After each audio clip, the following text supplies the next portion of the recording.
Hello ladies and gentlemen, my name is Voltaire, and this is my co-host, Mr. Orville Dedenbacher, and you are watching The Lair of Voltaire. My girlfriend says I say that funny. She says I say, The Lair of Voltaire. Yeah, I have a girlfriend. Does it seem strange to you? No, she's not blind, you desiccated ball bag. I don't know why I do these, to be honest with you. Actually, you know, it's been months and months and months since the last video newsletter. These things are supposed to be monthly, but the last one was in September of 2013. Yeah, I know, I failed. I really tried my very best to keep it up. Shut up. But, things got in the way. Life got in the way. We're going to get to that later. But more importantly, first, let's talk about my upcoming shows. No, you know what? Screw upcoming shows. The first thing I'd like to do is I'd like to thank everybody who's come to every one of my shows between September of 2013, when I did my last video newsletter, and today. So thanks everybody who came to Syracuse, New York, Corpus Christi, Texas, Champaign, Illinois, Bristol, UK, Leeds, UK, Lincoln, UK, Sheffield, UK, and London, UK. Also Vienna, Austria, Cologne, Germany, Hamburg, Germany, Berlin, Germany, Wichita, Kansas, Tampa, Florida, Monterrey, Mexico, King of Prussia, PA, Seattle, Washington, Portland, Oregon, Jacksonville, Florida, Clermont, Florida, Austin, Texas, Fayetteville, Arkansas, Denver, Colorado, Los Angeles, California, Cincinnati, Ohio, Detroit, Michigan, Boston, Massachusetts, Provincetown, Massachusetts, Pittsburgh, PA, Columbus, Ohio, St. Louis, Chicago, St. Paul, Minnesota, Jacksonville, Florida again, Knoxville, Tennessee, New Orleans, Atlanta, Richmond, Chesapeake, Virginia, Philadelphia, Washington, D.C., and my fine friends who came to see me in Russia, in St. Petersburg and Moscow, and lastly, but not least, Salt Lake City. So thank you so much for everybody who came out to see these shows. It meant so much to me to see you there. And now, without further ado, my upcoming shows. Where am I playing? Near you.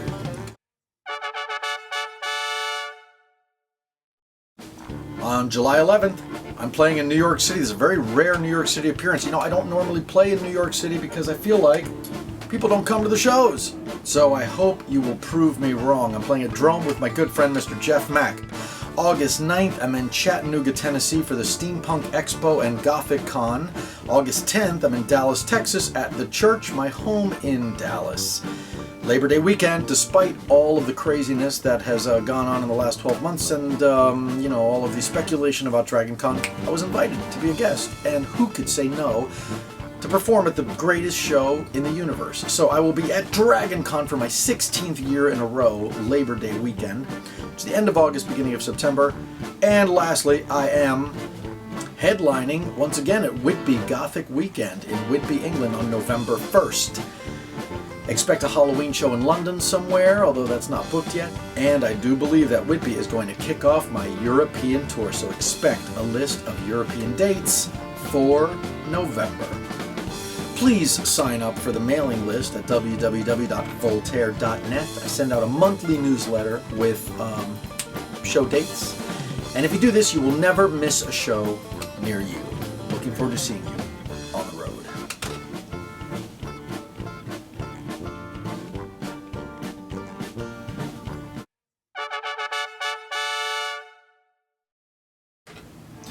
Music. Music is the reason that there has not been a newsletter in so bloody long. Last September into October, I was working feverishly on my most recent album, Raised by Bats. And I think it was the beginning of October that I realized, after having spent, I think, something like $45,000 of my own money, that I was still not done. It was still not ready. So I went to Indiegogo and I did a crowdsourcing campaign to try to raise the additional $10,000 I thought I needed to finish this album. And the money started coming in. And then, of course, as the money started coming in, I just kept working on the album, and holy hell, I guess it was a great success, one would say, because I was looking for $10,000, but something like $53,000 came in.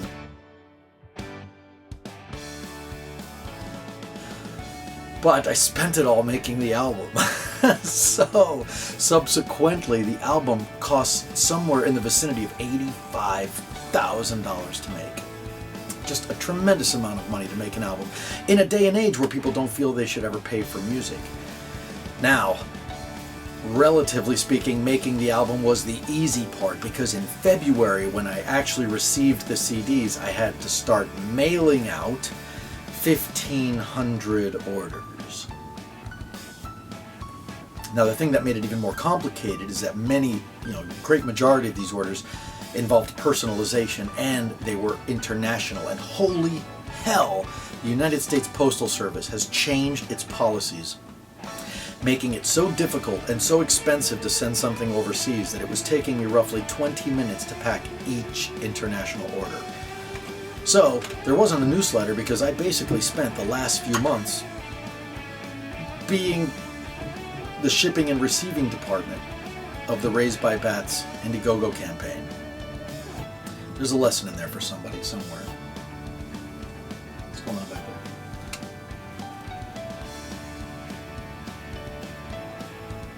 there? Now, having said all of that, I still have a little over 300 orders to go, and I'm working feverishly to make sure they all get out, hopefully before the end of July. That is my goal. But it's just a long, time-consuming and extremely expensive process. Having said all of that, the album, I think, is really, really fantastic. I think it's my best album. I'm not alone on this journey. I have incredible guest artists playing on this album. Ray Toro of My Chemical Romance plays guitars with Knox Chandler of Susie and the Banshees. Bass is played by Emilio Kina of Peter Murphy's band, as well as Craig Adams of, God, where do I begin? Sisters of Mercy, The Mission UK, The Cult, The Alarm. Cellos are played by Melora Krieger of Rasputina. I do a duet with Chibi of The Birthday Massacre. There's a song called Oh My God that has backing vocals by, you ready for this? The Crew Shadows, Bella Morte, Ego Likeness, Zombina and the Skeletons, and Angel Spit. It is really, truly an amazing lineup of artists on this album. And it's already on iTunes. It's already on cdbaby.com. The links are below. So if you wish to get a copy, and I really hope you do, because I'm broke, that's where you can find links to get a digital copy of this album. As far as physical copies go, I don't know how much you love physical.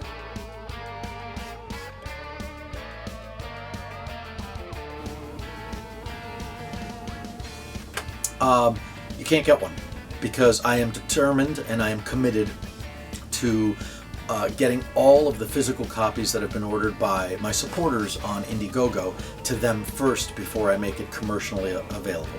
So you can get a physical copy at one of my shows, but online they simply don't exist. But like I said, hopefully by the end of July, all of those bats will be in the air, and then I will make physical copies of that CD available online for those of you who didn't pick it up the first time around. Lastly, I'd like to say thank you so much for your patience. You guys have been complete saints in how patient you've been waiting for your albums. And so that you don't have to spend money to download it digitally if you don't wish to wait any longer, I have put the entire album up on, that's right, the Lair of Voltaire, right here on my YouTube page. So just go to the link below and you'll be able to sit back and listen to the entire album for free. But of course, since I spent all of Orville's porn money making this album, we would really appreciate it if you enjoy the album, that you please get a copy from iTunes or from cdbaby.com, so that I can continue to afford to drink wine and Orville can continue to eat.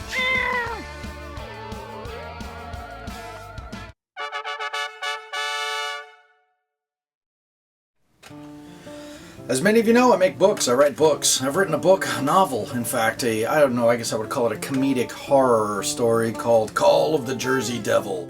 And if you like horror and if you like comedy, I strongly suggest you get a copy. You can pick one up from Amazon.com. There's a link below. The reviews, I must say, are really rather nice. There's many really great reviews from wonderful people who liked it, and there's a couple of really bad reviews from people who were gonna kill somehow. Pretty Orville.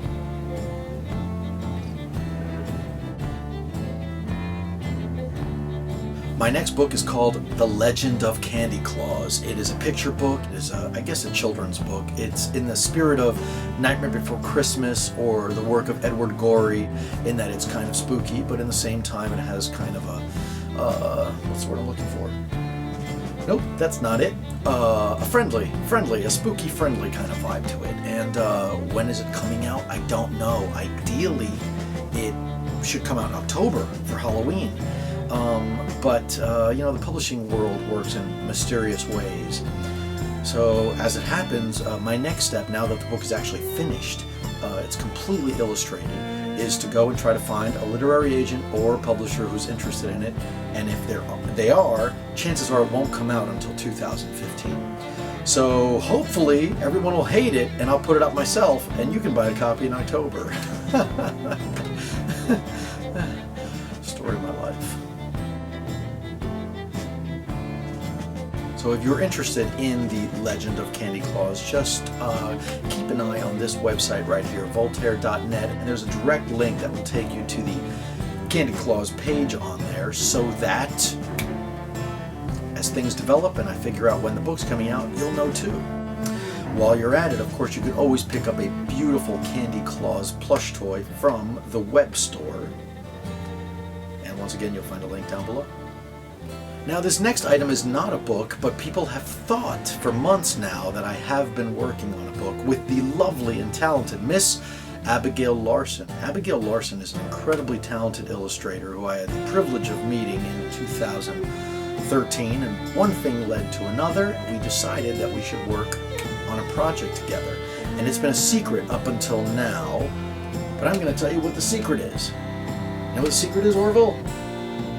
No, that's not what the secret is. The secret is that she and I have been working on a project together based on Raised by Bats, but it's not a book. It's, are you ready for this?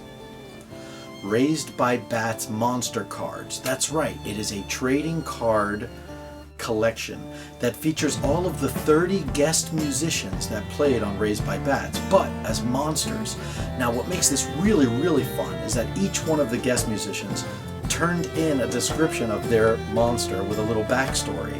So we have characters, we have people who are vampires, people who are werewolves, God, what else? Mummies and ghosts and goblins and all sorts of strange creatures, intergalactic demons, and the list goes on and on.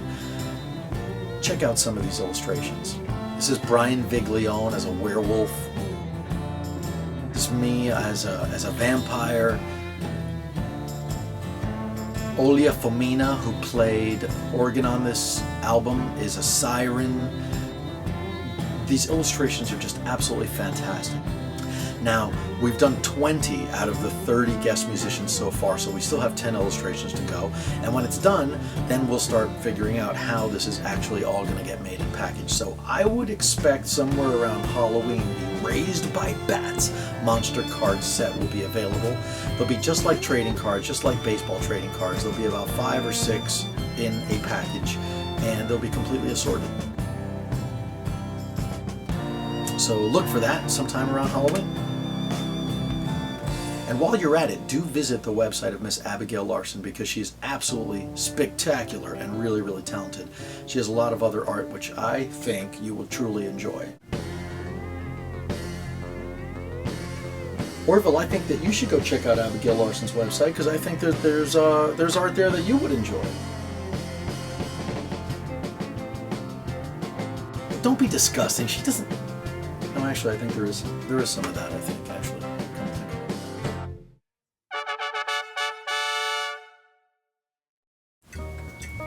The next section, well, it's normally filmmaking is usually what comes next. Many of you know that I've been making short films for many years. In fact, my first career was as a stop-motion animator and as a director. I directed TV commercials for many years, but I've decided to do things backwards. No, that's not why. I've decided to do things backwards. You know, mostly you'll find actors will say, eventually I wish to direct. But I've always said, eventually I wish to act. And so as of about last year, I really started making a conscious effort to get out there and do some acting. And I got really, really lucky. And I was cast by the incredibly talented Debbie Rochon, who is an actor who's been in over 200 films, but she was making her directorial debut, a horror movie called Model Hunger. And I was cast as an acerbic alcoholic.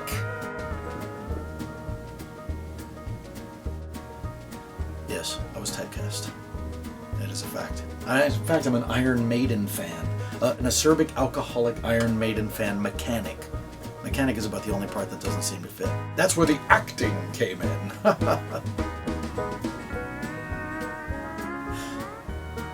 Anyway, so we're hoping that that's going to come out this year because I would love to see it. I'm so excited.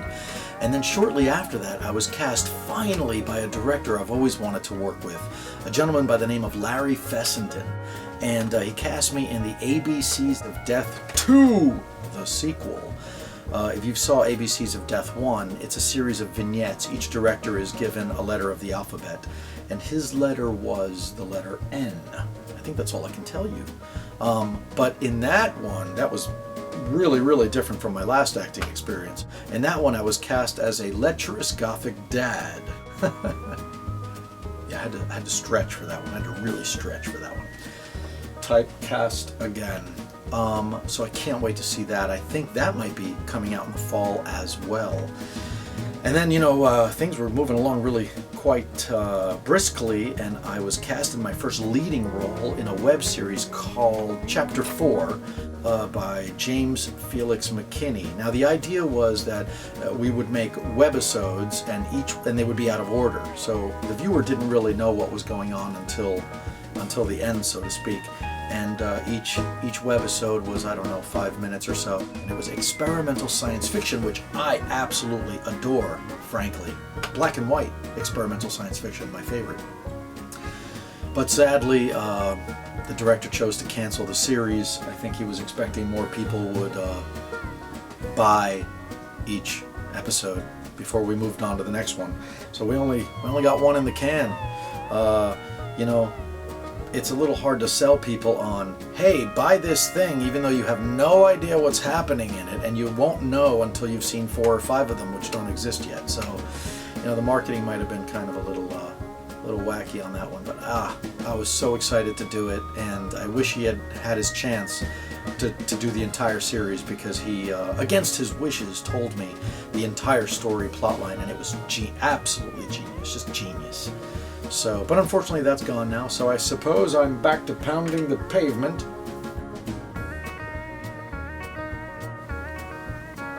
Dude, all ages show, my friend. Yeah. So I'll be out there looking for more acting opportunities, I suppose. I've had a lot of practice, because every time I do one of these, I act as if I like Orville Dedenbacher.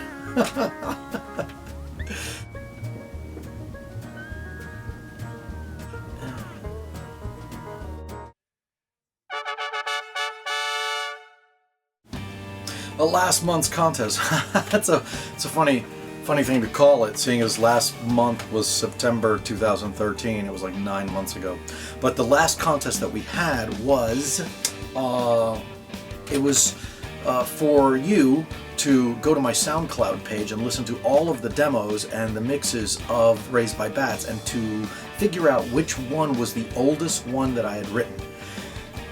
And the prize, speaking of acting, well, I guess it's not really acting, but despite not having been in a whole lot of films, I've been on television quite a lot, on Biography and on Sci-Fi Channel, and probably most recently on Obscura. No, Obscura is not the name of the show. It's Oddities. Oddities is the name of the show. It's a show about a creepy antique store called Obscura. And as it happens, I was there one day and they gave me this beautiful shrunken head snow globe. And this is the prize for the person who guessed the oldest song on Raised by Bats. Now, as it happens, the oldest song is The Masquerade, I wrote it in 1984 when Orville was only 100 and something years old.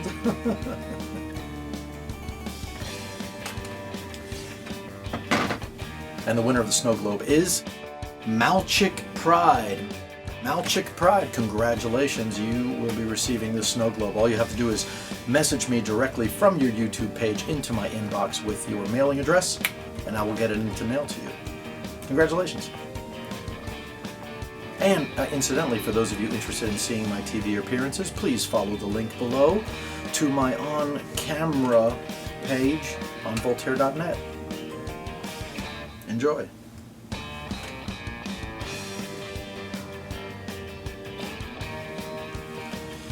Why do you think you're thinking right now? I bought that brain to put in your head.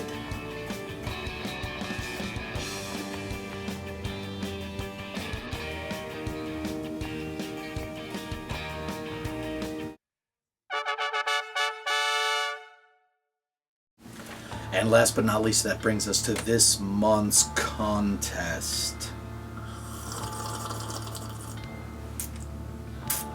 First, let's talk about the prize. You know, a few months ago, I was on Twitter, and I was reading tweets from the lovely Miss Fairuza Balk. For those of you who do not know her, she's a very, very talented actor. She was in The Craft and Island of Dr. Moreau, opposite Marlon Brando, and American History X, and many, many other fine, fine films. I met her when we were children, really. We were children, and I remember her to be a very, very lovely young lady. But of course, she is also an incredibly talented actor, but these days she does something else as well. She also makes these fabulous candles. She has a company called Vistasha International. I hope I'm pronouncing that correctly. And, you know, I went to her website when I heard that she was making these candles to look at them, and I thought, damn, these candles are expensive, because they're kind of expensive. But I bought a few of them for the Lair, and they are so fantastic. Look at them. They come in these glass containers, and there's so much care put into them. There's wax seals on each one of them. The smells are really, really unique. They last a really, really long time, and the packaging is really just absolutely spectacular. There really is just a lot of love that goes into these. So I bought an extra one to give to you. That's right. So this month's contest, the prize is one of Fairuza Balk's candles. You know, I want to believe she makes these herself. Like she sits in her room and makes these herself. And that it's not made by small Chinese children. Like my crap! For the record, my things are made by small Chinese children, but they're not in China in factories. They're shackled to my desk. Yeah, so there's something, I think, pure and wholesome about that. I like to think of it as providing opportunities, really. Not really exploiting, but providing opportunities. In any case, I am going to send one person one of these incredible, beautiful, and fine-smelling candles made by Miss Fairuza Balk to the person who can... I've got it. Raised by Bats Monster Card Trading Cards. Every one of the 30 artists who played on Raised by Bats submitted a bio. And not only did they include a brief description of their creature, their monster that they are, but they included a species. Now, as I mentioned, Brian Viglione is a werewolf. I am a vampire. Rogue is a fallen angel. Andy Dean of Bellamorte is a zombie. Of course! The first person who can guess what kind of monster Ray Toro said he was wins one of these fine candles. So, in the comments below, please write down your guess. Which monster, what kind of monster species do you think Mr. Ray Toro of My Chemical Romance requested to be? And the first person who gets it correct gets a beautiful candle from Vistasha International, i.e. Miss Fairuza Balk.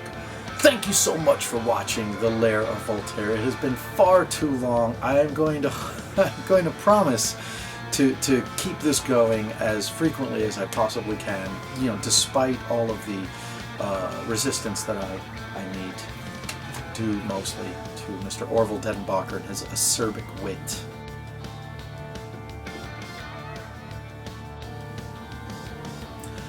Thank you so much for watching. And gosh, now I feel really insecure because my green-haired gelfling of a girlfriend has made me feel really kind of weird about the way I say the Lair of Voltaire. So now I'm really gonna ham it up. You want to take this one away, Orville? Oh, that's right. You don't speak. Well, actually, you do speak, but I'm the only one who can hear you. So I'm Voltaire. This is Orville Dettenbacher, and thank you for watching the Lair of Voltaire. See you next time.